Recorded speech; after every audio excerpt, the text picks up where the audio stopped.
Hello there, this is DBT, and this Art of Rooms. And alright, let's continue playing some more Asphalt Legends Unite. And today, we're gonna be having a look at the events that just started today.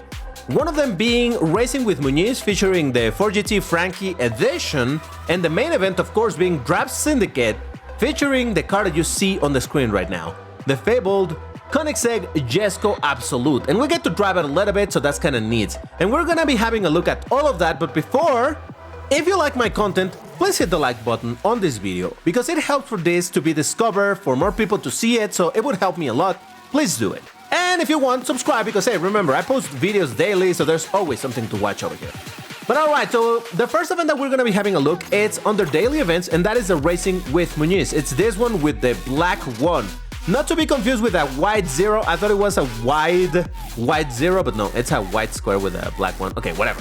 So this is the first event for Racing with Muniz, and I said that is the first event because there's gonna be more of this. I don't quite remember how many, but there's gonna be several. In the patch notes, they mentioned that once you do all of the events, you're gonna be able to take this car to 2 stars, and that's gonna come to be important as we test this car a little bit because I have some thoughts on it. Now, in this event, you're able to get a total of 10 blueprints for the car by just, you know, doing the usual. Some stunts, jumps, you can get some tokens, some common blueprints, and some credits, right? So let's drive the car a little bit. Now, having a quick look at the stats, we already had done this in the patch notes video, but still, just going over it. This 4GT, unlike the regular one, this is Class A, the other one is Class B. This is a 5-star Class A car. And for the top speed, it's on the fast-ish side for Class A. Acceleration is just barely there. It's okay, it's not terrible, but it's not good. We have handling on the low side, but the nitro, it's on the good side. And man, the car looks super dope. I do have one criticism about it, and that's that it doesn't have color options. It only comes in this livery, which, while it does look very cool, I wish we could also change the color of the car, or that it at least had different versions of the livery, but okay, I guess I'm asking for too much. So let's drive it a little bit, and we can talk about how the car feels compared to the old or the regular 4GT, because this is a much better version of the car, but this is why I said that I'm not super convinced as to whether or not you should be going for this car. Now, do go for it, because apparently you're going to be able to unlock it for free over time. Because, again, all of this was mentioned in the patch notes, and like I said, you are going to be able to eventually, once all of these events happen in the upcoming months, it's going to be over the upcoming 2 months and some, you're going to be able to unlock and take this car to the 2nd star, apparently. But if you want to start it up any further than that, you are... Oh, I need to be doing some stuff, right? I forgot. You're gonna have to spend some tokens if you want to max it out eventually. So, should you go for this car? That is where I have a bit of a situation where I'm like, I don't know that you should go for this car. Unless you are a collectionist, you really like this car, or you really like Frankie Muniz, or you like special edition, whatever it is, maybe you do have some reasons to go for the car. But in general, excuse me, if you're just thinking like, oh, it seems like it's a good car to drive, you know, for performance and all of that, I don't know that this is worth going for, and I'll tell you why in a little bit. But for now, I just wanted to show you one race with this car, because man, it do be a beauty. Like I said, I do like the livery quite a bit, but I honestly wish I could also put some regular colors. I imagine that they didn't want to have regular colors for it to not be confused with the regular 4GT. And besides, this is the Frankie edition, so it's meant to be the super fancy, recognizable one. I don't know, but still, cool car. Drives alright. Honestly, I'm not gonna say that it's anything out of this world in terms of performance, but hey, again, if you're gonna be able to unlock it for free, absolutely 100% do it. So get all of your blueprints from this, because yeah, apparently you need to do all of these events in order to eventually unlock it. Now, while we're here in this tab of the daily events, I want to quickly talk about the car hunts happening right now. The new car hunt that just began, was it yesterday or the day before, is this one for the Jag CX-75, which is a Class A car. Now, in terms of performance, we'll talk about that in a second. First, I want to say, I want to do this car hunt, but I'm stuck in this one. Holy mother of... I hate this so much. This is the legendary hunt, meaning only if you have the Legend Pass or Unite Pass, whatever it's called, you have access to this hunt. I do have it. But man, this car takes so many blueprints. I've been grinding this thing, and I already had the car at 2 stars, and still it's such a nightmare.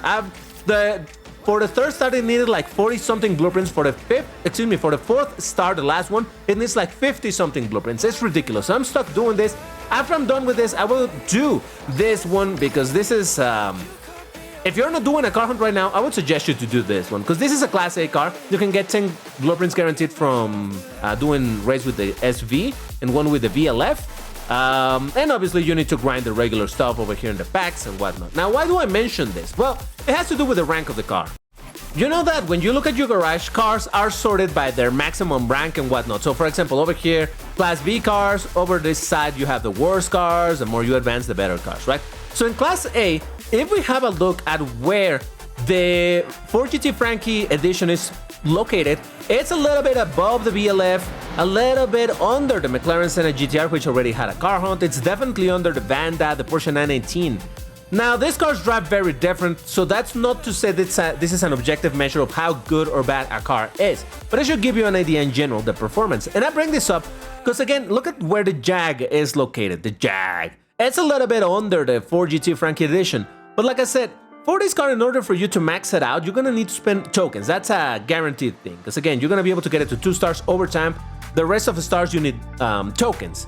And over here, well, in a car hunt, you will be able, so long as you do it enough, you will be able to get this car all the way to 5 stars. So I would say go for this car hunt. From what I understand, this car is pretty decent.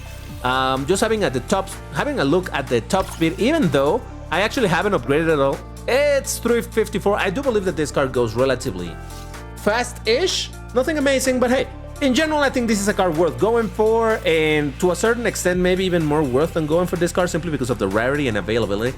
I don't know, just wanted to talk about that really quick. But the main thing that I want to talk about, of course, is going to be the Drab Syndicate for the Pininfarina Jesco Absolute. Koenigsegg Jesco Absolute. Alright, so that's a bit of a joke. When this released like 12 hours ago, the event, it had a mistake, and instead of saying Koenigsegg, it said Pininfarina right here, so it was kind of silly. But anyway, I've already made some progress on this event. Now, I've already done the first, sub-chapters or whatever this is called. You get to drive the Koenigsegg Jesco Absolute for free over there, though you don't get to drive it at the maximum state. In fact, I'm gonna show you right here. Don't pay attention to this event just yet, just want to show you the car itself. Apparently we have it at 6 stars, right? But these are not the actual stats at 6 stars, and over here it just says that it's the regulated level. We don't get to know exactly what level this is. But yeah, this is not it, because the car goes like 550 or something like that, acceleration. Yeah, all of this is higher normally. So the try that you get with the Jesco Absolute is not at gold stats, but hey, at least you get to drive it a little bit. Now, from here onwards, I'm going to talk a little bit about how Drab Syndicate works. Now, if you are an experienced player of this game, this is going to be useless for you to know. But I just want to mention this in case someone is not familiar with how Drab Syndicate works, because, man, it can be a little bit overwhelming at first. So, Drab Syndicate. The main thing that you need to understand from Drab Syndicate is that there's going to be Syndicate points and Syndicate coins. These are 2 different things. So, let's go over here. I'm gonna do this mission, but it's gonna give me 1,000 Syndicate points, which is actually gonna allow me to get over here. These points are used in order to get to the rewards, you can see. At 15,000, I get these rewards. At 31,000, I get this. At 51,000, I get this. So on and so forth, right?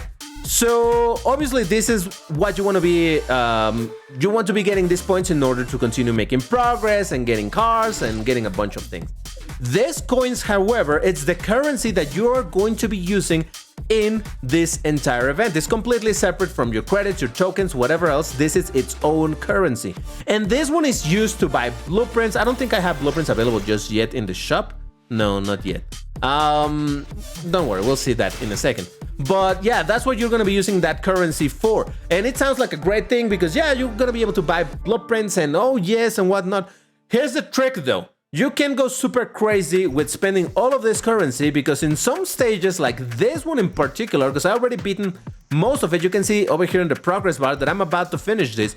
In order to finish this entire chapter, it's gonna ask me to upgrade the Koenigsegg Jesco Absolute. And in order to do that, you're gonna need to use the Syndicate coins. Actually, it's not asking me to upgrade it over here, so that's a good thing. But yeah, in general, it's gonna ask you to upgrade the car at some point, so you don't wanna go poor in spending all of this, because otherwise you're gonna make yourself stuck over here. Let's do this race real quick. And by the way, there's hazard level. I'll explain that in the next races once I get over here. But yeah, for now, let's do a race with the Koenigsegg Jesko Absolute, because why not? Now over here, I just gotta beat this race, beat a certain amount of time in the race. This is fine.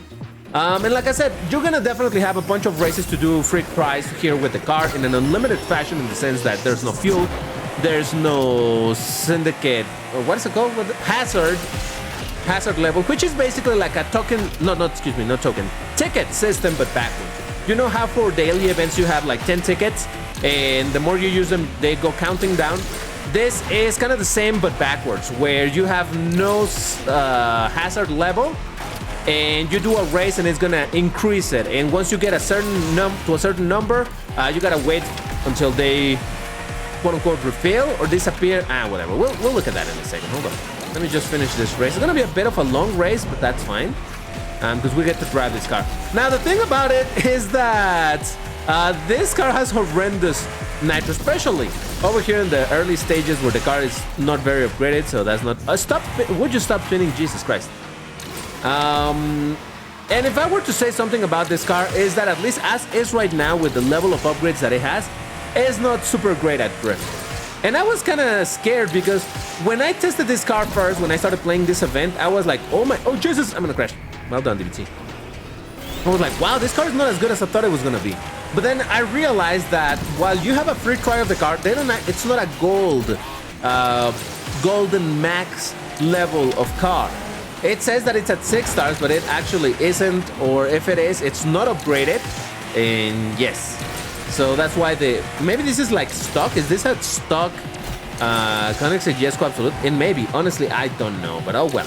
We just finished the race, and what that's gonna do is gonna give us a little bit of Syndicate coins and points. I love that they sound similar. So there we go. We got some coins and we got some score. I'm gonna call it score because, man, otherwise points and coins is gonna get difficult for me to be saying often.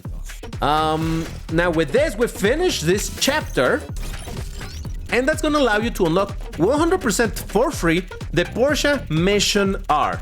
That is the thing about Drop Syndicates. It looks great at the start because, oh my god, I get to try the new fancy car and I get a car for free very easily. Yes, that is kind of the hook towards these events. The event, the more you progress, the harder, way harder it gets, to a certain point where you're gonna be completely stuck. But anyway, let me unlock my beautiful Porsche Mission R, if it were to actually unlock it. Okay, sure. 1 minute later. All right, there we go. So now I own this beautiful, if electric, but beautiful car. Oh yeah. Which is just a Class C car, so not fantastic, but okay. Now they go into the exposition and they tell you some of the story. And I honestly... Oh, they're not going to tell me the story, or are they? Yeah, they are. Okay. Here we go with the story. We're not going to read this because I don't care for a second about the story. Now, why I don't care for it? Because this has a whole bunch of lore from the previous Syndicate events. Hold on. All right, real quick before I go into this. The whole story of the Drop Syndicate has been going on for years now. And you don't really get to hear the story of the Syndicate unless you made a lot of progress in the Drop Syndicate events. And you never do unless you're willing to pay a tremendous amount of money. So I don't care for the story. I'm just here for my reward. So if you want to read the story, sure, go for it. But honestly, I just don't care for it. Okay, so here they're gonna introduce me to the Syndicate market. And this is what I was saying. This is where you're gonna be able to use your Syndicate coins or, yeah, currency, whatever. So over here, you're gonna be able to buy blueprints for the car that is currently the car for the current chapter. All right, I'm gonna go back. Remember I talked about chapters? We already did the first chapter. No, yeah, I guess we can see it on the rewards over here. I already did this entire first chapter where I was able to unlock this car and all of that. All of this was with the Jesko Absolute. Now, from here onwards, now I'm in the next chapter, which is all of this, all the way to the 100,000 points, which is going to be all the way up to here. So all of this is going to be about this car that I just acquired, the Porsche Mission R. And because of that, now I can spend some of this currency into buying blueprints. You do want to do that because you're going to have to be starting up this car. In order to complete all of this section, you're going to have the car at the maximum amount of stars -2. I know that's a weird way of wording it, but trust me, you're gonna over time understand that that's the best way to look at it. This is a 4-star car, so at the very least, in order to complete this entire thing, you need to ensure to have it at 2 stars. And well, I'll spend some of this currency into buying blueprints for the car. Now, obviously, the price as usual goes increasing, so I don't know that I'll be able to buy all of them right now. But this is something that you'd most definitely want to do. Because in order to make any progress, you do need to take the car to the appropriate start level. You're not gonna need the epics. You can buy the epics, but they're very, very expensive. So I would not recommend you to get epics unless you're gonna be stuck and you have some currency and you want to spend it. Then sure, go ahead. But all right, like I said, this is not enough to take the car to the next star. That's all right. But over here, we're gonna start talking a little bit about the hazard level. Like I said, it's tickets in reverse. So this is gonna cost me 3 tickets and I have 0? Well, technically I have all of them. This is gonna give me 3 of this. The point is that once it gets to the maximum amount or I don't have enough space left, that's gonna be it. So if I had right now 8 out of 10, I need to fit another 3s, doesn't fit. You know what I'm saying? Does that make sense? I know that I'm explaining it terrible. For this mission, I'm gonna get this amount of Syndicate points, again, which is gonna increase this, and I'm gonna get this amount of Syndicate coins, which is a currency that you get to use at some other point. So let's go ahead and do that, except that I can't because I need to upgrade this car. Oh, did I just get myself stuck? Okay, no, this car I can upgrade with credits. That's fantastic. I think it's only the Jesco Absolute that in order to upgrade later, you're gonna need this currency. That's why I said don't go poor with this, because you're gonna get stuck at some point. So all right, let's just upgrade this thing a little bit, because they require me for this to be at the maximum. So I'll just pause here and do all of this. All right, just applying the last couple, and there we go. Okay, now I have it at the rank that they want me to have it, and now we get to do a race. So again, this is gonna give me 3, what is this called? Hazard or something? So imagine it's like a, what? Like a wanted system in GTA or something. But when you're at the maximum, then you can continue racing until that, you know, decreases. So over here is just a regular race that I gotta do. Nothing special, just gotta use my Porsche. This is the first time of me driving this Porsche. Which again, electric, I don't love it for it, but I do love it because it has a ginormous wing and it looks super dope, so that's neat. So yeah, the drop syndicates are in general a good thing for getting the first car, maybe up to the second car for free. But this entire system is precisely made, oh, stop spinning, please. It's made to get you stuck really, really, really hard to the point where not even tokens are gonna save you. You know that in a lot of events in this game, so long as you have a crazy amount of tokens, you can still make progress, right? This is not it. Yeah, tokens are gonna help you a little bit to a certain extent, but there's gonna be a point you're gonna hit a straight up paywall and you're not gonna be able to get it. So if you're thinking like, oh my god, I've been playing this game for a year and I won the Koenigsegg Jesco Absolute, unless you're willing to spend literal hundreds and thousands, literal thousands of dollars, and I'm not joking about that. Unless you're willing to do that, you're not gonna be able to get the car. That's why I've never cared about this type of events for the main cars. That's why I own no Drop Syndicate cars, main cars. I don't own them because I'm not, oh god damn it. I'm not the type of person to spend that amount of money in this game, so I'm just telling you this up front because I don't want you, if you are a new player and you're seeing this and you're hoping that you're gonna be able to get this car in some way or another. No, you won't. Unless you're willing to pay a ton of money, you won't be able to get the car, the Jesco Absolute, so there is that. Now, there's some people who indeed go crazy and pay those crazy amounts of money in the game. And, you know, more power to them, I guess, if they have that amount of money to spend. And that's how we know that I'm not exaggerating when it says it takes thousands of dollars to get the cars. So, keep that in mind. So, all right, we've done the race. Fantastic. We did the requirements, and now we get currency and points. And you're going to be able to see how that indeed, my points increase this thing. And now I have a bit more of this currency. Now, all of these races are very expensive in the hazard. You can see I already have 3, so if I do another race, that's going to be another 3 hazard. There's no options over here, but the more you go further into the Drop Syndicate, you're going to see that there's races that are going to be 1 hazard, 2 hazard. We can make another video. In fact, why don't you let me know if you want me to make another video explaining a bit more that situation with the hazards, the starting up of the cars and the currencies. Because obviously I cannot cover all of this because I haven't even gotten to that point on the event where I can show that to you. I just wanted to do a very, very brief explanation of what Drab Syndicate is, grab a little bit the Koenigsegg Jesko Absolute, show it to you, and, you know, yeah, just as some sort of introduction to the event. Now, talking a bit more in an advanced way of what is waiting for me in this event, I'm going to be trying to make some progress on it, because later in this event, I can get some blueprints for the Lamborghini Essenza SV12. It's one of the featured cars. Or rather, the support cars for this event. So I will see if I can by any chance get to that, but honestly, I don't have a lot of faith. But we'll see, we'll see. I think I will be probably able to unlock also the second car, which is indeed the Enzo Ferrari, which is nice, but only unlock. I'm not gonna be looking too much to start it up a whole lot. Again, you do need to start it up in order to make progress in these events, but whatever. Yeah, we'll see how it goes. But in general, Drab Syndicates are events that are very grindy, especially if you're gonna go for the low star cars. But you know, it is what it is. It's fine. Just wanted to have a quick look at all of this. Okay, there we go. Jeez. Yeah, beautiful. And I get some more points, some more currency, and all of that. So like I said, there's more to talk about this whole thing to continue explaining it, but I don't know that I'm gonna be able to do it in this video. Oh, let's have a quick look at the pin missions. Once you finish one of these sections, you get pin missions, which is another way for you to get additional Syndicate coins. These don't give you any score or Syndicate points to progress over here. This is exclusively to get coins. So these are a lot of fun, unless you don't know how to do them, and then they can be really frustrating. But yeah, I think we're gonna leave that for another video. Again, let me know in the comments if you want to see another video of me explaining a bit more of this. Maybe you're not interested, so maybe it's not even worth to waste time doing that. Or maybe you are interested, so let me know. Alright, that's gonna do it for this video. Once again, if you enjoyed it, you know what to do. Hit the like button, all of that good stuff, and I'll see you in the next one. Bye-bye.